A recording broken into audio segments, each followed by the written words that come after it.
আজকের গল্পে বলবো বন্ধুর হিজাবি মায়ের সাথে ঘটে যাওয়া সত্য ঘটনা। বাসর রাতে বন্ধুর হিজাবি মা বোরখা আর নিকাব গুটিয়ে যা করল আর কোনোদিন ভুলব না। আমি মেহেদি, বয়স ২৩ বছর।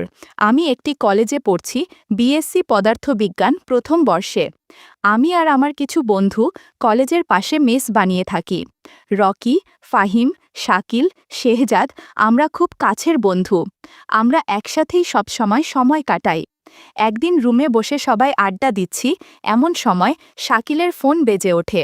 ফোন রিসিভ করতেই বুঝতে পারল শাকিলের নানাজান কথা বলছেন। ফোন কাটতেই শাকিলকে খুব বিচলিত দেখলাম। আমরা জিজ্ঞেস করলাম, কোনো সমস্যা হয়েছে কি বাসায়? ও বলল, মনে হচ্ছে সমস্যা একটা হয়েছে। তা না হলে নানাজান বাসায় জরুরি যাওয়ার জন্য এত তাগাদা দিত না। কথা বলতে বলতেই শাকিলের চোখ দিয়ে পানি বের হয়ে গেল এবং কাঁদতে কাঁদতে বলল, বাবা তো অসুস্থ ছিল, বাবার কিছু হলো কি না? এরপর শাকিল ব্যাগপত্র গুছিয়ে নিয়ে রেডি হলো বাসায় যাওয়ার জন্য। ফাহিম বলে উঠল, শাকিলকে একা পাঠানো ঠিক হবে না, ওর সাথে কারোর যাওয়া উচিত। আমি শেহজাদকে বললাম, তোর আর শাকিলের বাসা তো কাছাকাছি, তাই তোর কোনো কাজ না থাকলে তুই চাইলে যেতে পারিস। শেহজাদ বলল, আগামীকাল আমার টার্ম ফাইনাল, তাই আমার যাওয়া পসিবল না। তুই চাইলে যেতে পারিস, তোর তো এক্সামের ঝামেলা আপাতত নেই। আমি বললাম, আচ্ছা ঠিক আছে, আমিই ঘুরে আসি। এরপর ব্যাগ গুছিয়ে আমি আর শাকিল রওনা দিলাম ওর বাড়ির উদ্দেশ্যে। শাকিলের বাসায় যখন পৌঁছালাম তখন বিকাল হয়ে গিয়েছিল। বাসায় গিয়ে দেখি ওদের বাসায় কেউ নেই, বাসা একদম শুনশান নীরব। শাকিল বাড়ি যেতেই ওর মেজ চাচি আম্মা এসে বলল, শাকিল, তোমার বাবার কি মাথা গরম? সব কাজে কি মাথা গরম করলে চলে? শাকিল বলল, চাচি আম্মা, কি হয়েছে একটু বলবে? আমি তো কিছুই বুঝতে পারছি না। এবার উনি বললেন, কেন তুমি জানো না, তোমার বাবা রাগের মাথায় তোমার মাকে ৩ তালাক দিয়েছেন, তাই তোমার নানাজান এসে তোমার মাকে নিয়ে গেছেন এবং তোমার বাবা নিজ ভুল বুঝতে পেরে তিনি তোমার মাকে নিয়ে আসতে গেছেন। শাকিলের বাবা মা দুজনেই ধার্মিক। শাকিলের বাবার নাম মাওলানা আলমগীর হোসেন, বয়স ৫০, তিনি ব্যবসা করেন। আর শাকিলের মায়ের নাম হাফেজা মোছাম্মদ মর্জিনা খানম, বয়স ৩৬। শাকিলের মা খুবই পর্দাশীল মহিলা, তাকে আজ পর্যন্ত কোনো পরপুরুষ দেখা তো দূরের কথা, কণ্ঠও শোনেনি। আমি আর শাকিল রওনা দিলাম ওর নানার বাসার দিকে। শাকিলের নানার বাসাটা শাকিলদের বাসা থেকে ২-৩ গ্রাম দূরে। সন্ধ্যা নাগাদ আমরা ওর নানার বাসায় পৌঁছালাম। বাসায় গিয়ে দেখলাম কয়েকজন দাড়ি পাঞ্জাবিওয়ালা পুরুষ মানুষ বসে গোল মিটিং করছে। আমাদের একটা রুমে বসতে দেওয়া হলো। এরপর শাকিল বলল, মেহেদি, তুই একটু রেস্ট কর, আমি একটু আব্বু আম্মুর সাথে দেখা করে আসি। এবার আমি পাশের খাটে শুয়ে পড়লাম এবং কিছুক্ষণের মধ্যে আমার হালকায় ঘুম এসে গেল। হঠাৎ শাকিলের ডাকে ঘুম ভেঙে গেল। শাকিল আমাকে বলল, মেহেদি ওঠ, উঠে ফ্রেশ হয়ে নে, আমার বড় খালুজান তোর সাথে কথা বলবে। আমি ফ্রেশ হলাম, পরিচয় জিজ্ঞেস করলেন। আমি পটাপট উত্তর দিলাম। তারপর তিনি শাকিলকে যেতে বললেন রুম থেকে এবং শাকিল চলে গেল। আমার কেমন যেন ভয় ভয় লাগলো, মনে মনেই বললাম, হচ্ছেটা কি? এবার উনি আমার একটু কাছে এসে বলল, শাকিল, তোমার কেমন বন্ধু? আমি বললাম, খুবই ভালো বন্ধু, আমরা সব সময় একসাথেই থাকি, আমরা একে অপরের সুখে দুঃখে পাশে থাকার চেষ্টা করি। তারপর উনি বললেন, বাহ, খুবই ভালো, তো শুনে খুবই ভালো লাগলো। তবে আজ শাকিলের পরিবার খুবই বিপদে আছে, তোমার যে এই বিপদ থেকে শাকিলের পরিবারকে উদ্ধার করতে হবে বাবা। আমি বললাম, আঙ্কেল, কি সাহায্য করতে হবে বলেন, আর আমি এতে কী বা সাহায্য করতে পারি বুঝতে পারছি না। এবার আঙ্কেল বলল, তোমার অনেক কিছু করার আছে বাবা, সব তোমার সাধ্যের মধ্যেই আছে। তুমি কথা দাও, তুমি সাহায্য করবে এবং তোমার বন্ধুর পরিবারকে রক্ষা করবে। আমি বললাম, আমি কথা দিলাম আমার বন্ধুর পরিবারকে রক্ষা করব, কিন্তু আমাকে কি সাহায্য করতে হবে যদি একটু বলতেন আঙ্কেল। এবার আঙ্কেল বললেন, তুমি তো শুনেছ, শাকিলের আব্বু শাকিলের আম্মুকে তালাক দিয়েছেন রাগের মাথায়। এখন শাকিলের আব্বু আবার শাকিলের মাকে নিতে চাই, কারণ সে রাগের মাথায় তালাক দিয়েছেন, এখন সে তার ভুল বুঝতে পেরেছে। কিন্তু চাইলেই সে শাকিলের মায়ের সাথে সংসার করতে পারবে না, কারণ ৩ তালাকের পর শাকিলের আম্মু ওর আব্বুর কাছে হারাম হয়ে গেছে। এখন একটি পথই খোলা আছে, শাকিলের মাকে অন্য একটি পুরুষের সাথে নিকাহ দিতে হবে এবং কিছুদিন তারা সংসার করবে। তারপর ওই পুরুষটি যদি শাকিলের আম্মুকে তালাক দেয়, তখনই শাকিলের আব্বুর জন্য হালাল হবে, অন্যথায় হবে না। আমি এবার বললাম, তাহলে তো বিষয়টা অনেক জটিল ব্যাপার আঙ্কেল। আঙ্কেল বলল, কোনো জটিল বিষয় না, তুমি রাজি থাকলে কোনো কিছু জটিল না। আমি বললাম, আঙ্কেল আমি কিছুই বুঝতে পারছি না, এখানে আমার রাজি হবার কি আছে? আঙ্কেল বলল, আমরা চাচ্ছি আজ রাতেই তোমার সাথে শাকিলের আম্মু মানে তোমার মর্জিনা আন্টির নিকাহ পড়িয়ে দিতে, তোমার কোনো আপত্তি না থাকলে। আমি শুনে হচকিয়ে গেলাম এবং রেগেমেগে বললাম, এটা কি বললেন আঙ্কেল? উনি তো আমার মায়ের বয়সী, আর তার চেয়েও বড় কথা উনি বন্ধুর আম্মু, আমি কিভাবে ওনাকে বিয়ে করি? এটা অসম্ভব। তিনি বললেন, তুমি কিন্তু কথা দিয়েছ, দয়া করে তুমি রাজি হয়ে যাও বাবা, কেউ কিচ্ছুটি জানবে না, আমরা সব কিছু গোপন রাখব, এটা আমাদের মান সম্মানের বিষয়। আমি মাথা নিচু করে বসে থাকলাম এবং ভাবছি কি করব। এবার আঙ্কেল আমার আরেকটু কাছে এসে মাথায় হাত বুলিয়ে আস্তে আস্তে বলল, এর আগে কি নারীর সাথে ঘনিষ্ঠ হবার সুযোগ হয়েছে তোমার? আমি বললাম, না আঙ্কেল। আঙ্কেল বলল, গুড বয়, তাহলে আর কি, কাজী ডেকে নিকাহটা পড়িয়ে ফেলি এখনই, তারপর তোমার মর্জিনা আন্টির ঘরে তোমাকে পাঠিয়ে দিব। রাত ভর সময় কাটিও মর্জিনার সাথে, দেখবে খুব ভালো লাগবে। তোমার মর্জিনা আন্টি ৩ সন্তানের জননী হলেও এখনও বেশ যুবতী আছে, তোমার কোনো সমস্যা হবে না। আর তোমার যদি বেশি ভালো লেগে যায় তাহলে তোমাকে মর্জিনার স্থায়ী স্বামী হিসাবে রেখে দিব। শাকিলের খালুর সাথে কথা শেষ হওয়ার পরে আমি পূর্বের রুমে ফিরে যাই এবং তার আধা ঘন্টা পরে একটি ছেলে আমার রুমে প্রবেশ করে।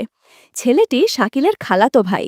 ছেলেটি আমাকে একটি কাপড়ের ব্যাগ ও ১ গ্লাস শরবত দিয়ে বলে, শরবতটা খেয়ে নিয়ে গোসল সেরে এই কাপড়গুলো পরে নিন। আমি শরবতটি ১ ঢোকে খেয়ে নিলাম, তারপর গোসল সেরে ফেললাম। ছেলেটির দেওয়া পাঞ্জাবি পায়জামাগুলো পরে ফেলে কিছুক্ষণ না যেতেই আমার কেমন যেন অনুভব হলো।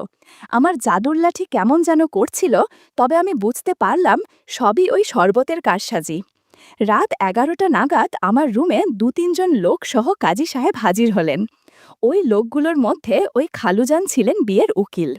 তিনি এসে বললেন, মোছাম্মদ মর্জিনা খানম কবুল বলেছেন। এবার বাজি শুরু করলেন, হোগলডাঙ্গা নিবাসী মোহাম্মদ শমশের আলীর মেজকন্যা মোছাম্মদ মর্জিনা খানমকে ৫০,০০০ টাকায় নিকাহ করতে রাজি আছেন? আমি বললাম, হ্যাঁ রাজি। সাথে সাথে সবাই শুকরিয়া আদায় করল। কিছুক্ষণের মধ্যেই রাতের খাবার চলে আসলো। ৫-৭ জন পুরুষ মানুষ যারা ছিলেন সবাই এক টেবিলে বসেই খেয়ে নিলাম। খাবার সার্ভ করে দিল শাকিল ও তার মামাতো আর খালাতো ভাই। খাওয়া দাওয়া শেষ করে সবাই ড্রয়িং রুমের সোফায় বসে বিশ্রাম নিচ্ছিলাম। এমন সময় শাকিলের বড় খালুজান একজনকে বলল, আলিফকে ডাক আর নোভাকে নিয়ে আয়। তারপর দেখলাম একটি অল্প বয়সী ছেলে হাজির হলো। এবার ওই খালু বলে উঠলেন, আলিফ, নতুন বাবাকে সালাম দাও। ছেলেটি আমার সাথে সালাম বিনিময় করল। বুঝতে পারলাম ছেলেটি শাকিলের ছোট ভাই, কিন্তু শাকিলের ছোট ভাই আছে। আমি ওনার সাথে বাসর ঘরের উদ্দেশ্যে রওনা দিলাম। ২য় তলার কর্নার রুমে আমাকে ঢুকিয়ে দেওয়া হলো। আমি ঢুকেই দেখলাম আপাদমস্তক কালো, খিমারে ও হাতমোজা পরিহিত একটা স্বাস্থ্যবান মহিলা চুপ করে বসে আছেন। তিনি আর কেউ নন, তিনি হলেন আমার প্রিয়তমা স্ত্রী হাফেজা মোছাম্মদ মর্জিনা খানম। ঘরে ঢুকেই সালাম বিনিময় করলাম দুজনেই। তারপর আমি বললাম, কেমন আছেন? মর্জিনা বলল, ভালো। ওনাকে দেখে অনেক বিচলিত মনে হলো এবং ভয়ে থরথর করে কাঁপছেন ও ঘেমে একাকার হয়ে গেছেন। এদিকে আমার অবস্থা করুণ। আমি একটু এগিয়ে গিয়ে ওনার পাশে বসলাম আর পট পট করে ওনার মুখের নেকাব খুলে ফেললাম। ও মাই গড, মর্জিনা খানম যে এত সুন্দরী আমি কখনোই ভাবিনি। আসলে হিজাবি নারীরা যেন অসম্ভব সুন্দরী এবং আকর্ষণীয় হয়। কি কপাল, এই এলাকার নামকরা মৌলবীর হিসাবে বিবিকে আজ আমি নিকাহ করেছি। জমিয়ে গল্প করা যাবে। আমি আর নিজেকে সামলাতে পারলাম না, তার সাথে গল্প করতে শুরু করলাম। উনি একটু ইতস্তত বোধ করলেন।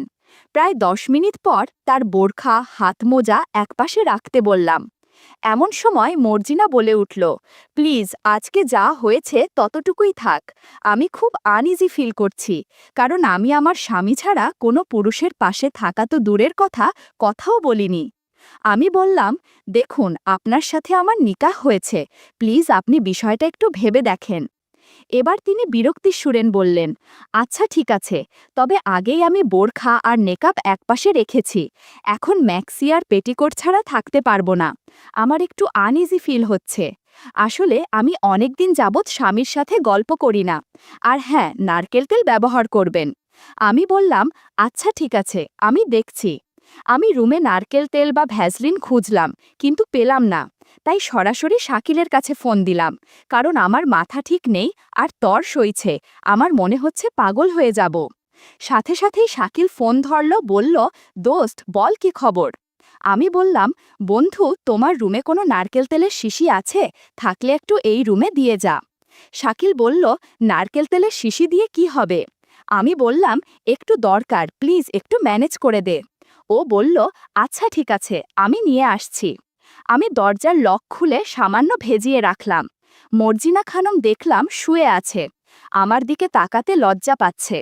এমন সময় দরজার সামনে দাঁড়িয়ে আমাকে ডেকে উঠল শাকিল, বলল, মেহেদি নারকেল তেলের শিশিটা নে। শাকিলের আওয়াজ পেয়েই মর্জিনা আর আমি দুজনেই নিজেদের গুছিয়ে ফেললাম। শাকিল আমাকে আর ওর মাকে ভালোভাবেই দেখে ফেলল।